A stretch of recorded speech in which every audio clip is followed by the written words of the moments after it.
Praise the lord. ప్రియమైన దేవుని బిడ్డలారా, ఈ దినములలో మన బిడ్డలకి దేవుని కాపుదల ఎంతో అవసరం.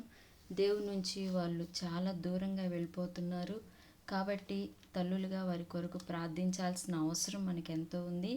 ఈ మధ్యాహ్న సమయంలో కొన్ని వాగ్దానాలు మనం చూసుకొని అవి అనుదినము ప్రార్థనలో పెట్టి బిడ్డల కొరకు ప్రార్థన చేద్దాం. సామెతల గ్రంథం 22వ అధ్యాయం 6వ వచనం, బాలుడు నడవవలసిన త్రోవను వానికి నేర్పుము, వాడు పెద్దవాడైనప్పుడు దాని నుండి 25వ వచనం, యెహోవా ఈలాగు సెలవిచ్చుచున్నాడు, బలాఢ్యులు చెరపట్టిన వారు సైతము విడిపింపబడుదురు, భీకర్లు చెరపట్టబడిన వారు విడిపింపబడుదురు.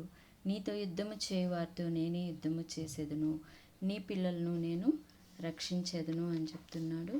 ఇంకొకటి ఇర్మియా గ్రంథం 31వ అధ్యాయం 16వ వచనము, యెహోవా ఈలాగు ఆజ్ఞ ఇచ్చుచున్నాడు, ఏడవక ఊరుకొనుము, కన్నీళ్లు విడుచుట మానుము, నీ క్రియ సఫలమై జనులు శత్రువుని దేశంలో నుండి తిరిగి వచ్చెదరు. ఇదే యెహోవా వాక్కు. ఇంకొక వాగ్దానం చూసుకుందామండి. ఫిలిప్పీలకు రాసిన పత్రిక 4వ అధ్యాయము 6-7 వచనాలు చూసుకుందాము మనం.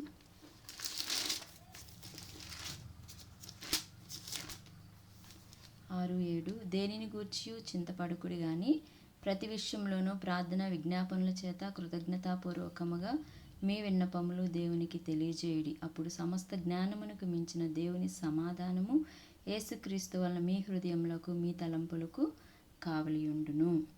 ఈ 4 వాగ్దానాలు మీ ప్రార్థనలో పెట్టి, అనుదిన ప్రార్థనలో పెట్టి, బిడ్డలకి దేవుని కాపుదల ఎంతో కావాలండి. ఈ దినాల్లో భయంకరంగా ఉన్నాయి అకాల మరణాలు. పిల్లలు వాళ్ళు ఏం ఆలోచిస్తున్నారో ఏం చేస్తున్నారో కూడా తెలియని పరిస్థితుల్లో ఉన్నాం గనుక బిడ్డల కొరకు ఈ వాగ్దానాలు ఎత్తిపట్టి అనుదినము మీరు ప్రార్థన చేయండి. ఆమేన్.